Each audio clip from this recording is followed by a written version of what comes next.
दोस्तों, Donald Trump जल्द ही America के 47 राष्ट्रपति के रूप में शपथ लेने वाले हैं और शपथ ग्रहण से पहले ही भारत अमेरिका के बीच कई महत्वपूर्ण खबरें सामने आ रही हैं। भारत के विदेश मंत्री एस जयशंकर इस इवेंट में शामिल होने के लिए अमेरिका जा रहे हैं और इसी शपथ ग्रहण के साइड में क्वाड के फॉरेन मिनिस्टर्स की मीटिंग भी होगी।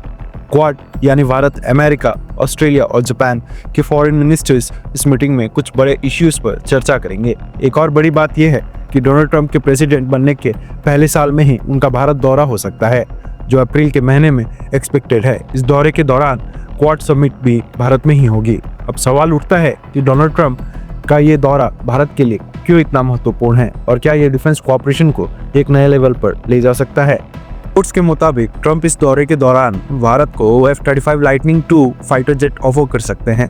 ये एक 5th generation multi role stealth fighter jet है जो दुनिया के सबसे एडवांस्ड फाइटर जेट्स में से एक माना जाता है। F-35 को अमेरिका उन्हीं देशों को देता है जिनके उनके साथ संबंध काफी मजबूत होते हैं, जैसे इजराइल, यूके और जापान। लेकिन भारत के लिए यह डील इतनी सिंपल नहीं है। भारत की शर्तें हैं कि फाइटर जेट्स के साथ टेक्नोलॉजी ट्रांसफर और लोकल मैन्युफैक्चरिंग होना चाहिए, जो अमेरिका के लिए एक्सेप्ट करना मुश्किल हो सकता है। भारत के पास अभी तक कोई 5th जनरेशन फाइटर जेट नहीं है और इंडियन एयरफोर्स की स्क्वाड्रन स्ट्रेंथ लगातार गिर रही है। अगर भारत F-35 को अपनी एयरफोर्स में शामिल करता है तो ये एक गेम चेंजर साबित हो सकता है।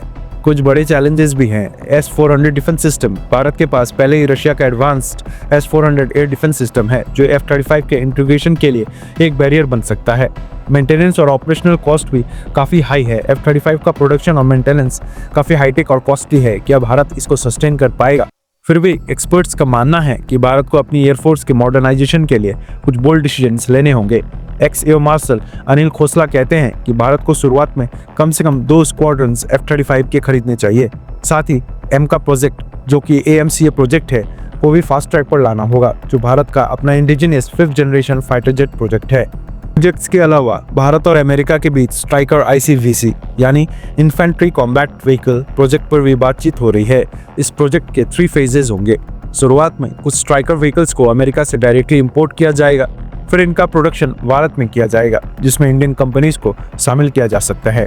फ्यूचर में भारत और अमेरिका मिलकर इस व्हीकल के एडवांस्ड वर्जन्स को डेवलप करेंगे। ये व्हीकल्स लद्दाख और सिक्किम जैसे हाई ऑल्टीट्यूड एरियाज में यूज के लिए कस्टमाइज्ड होगा। साथ ही टेक्नोलॉजी ट्रांसफर के जरिए इंडियन कंपनीज को नए टूल्स और ट्रेनिंग मिलेंगी। स्ट्राइकर व्हीकल प्रोजेक्ट आत्मनिर्भर भारत इनिशिएटिव के लिए एक बड़ा कदम होगा और इंडियन आर्मी की मैकेनाइज्ड इन्फेंट्री बटालियंस के लिए एक गेम चेंजर साबित हो सकता है। सवाल ये है कि अगर अमेरिका भारत की टेक्नोलॉजी ट्रांसफर और लोकल मैन्युफैक्चरिंग की शर्तें नहीं मानता तो क्या भारत को F-35 डील करनी चाहिए? कुछ एक्सपर्ट्स का कहना है कि भारत को शुरुआत में लिमिटेड नंबर्स में F-35 लेना चाहिए और साथ ही अपने इंडिजिनियस प्रोजेक्ट्स जैसे एमका और 6th generation fighter jet programmes पर भी फोकस करना चाहिए।